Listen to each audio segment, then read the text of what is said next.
గ్రంథము chapter 101 verse 5. Whoever slanders his neighbor secretly, I will destroy.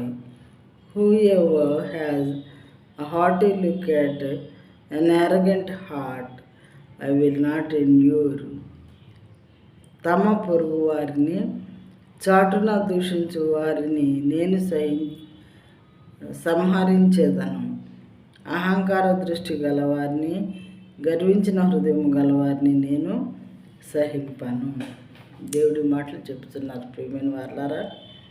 తన పొరుగు వారిని చాటున దూషించే వారిని నేను సంహరిస్తాను అని దేవుడు చెప్తున్నారు. సంహరించడం అంటే మనకు తెలుసు కదా, చంపేస్తాడు దేవుడు.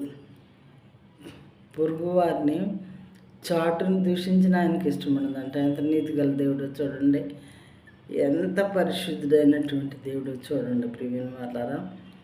తమ పొరుగు వారిని చాటును దూషించే వారిని నేను సంహరించేదను. పరిశుద్ధ తండ్రి. ఆ తర్వాత అహంకార దృష్టి గలవారిని, గర్వించిన హృదయం గలవారిని నేను సహింపను. కొంతమందికి ఎంత అహంకారమో చెప్పలేము. ఏమున్నా ఏమి లేకపోయినా బహు అహంకారం చూపిస్తూ ఉంటారు, గర్వం చూపిస్తూ ఉంటారు. అలాంటి వారిని కూడా నేను సహించను. వాళ్ళకి కావాల్సినటువంటి అవసరమైన పనిష్మెంట్ నేను ఇస్తాను. అవి మంచి పనులు కాదు కాబట్టి.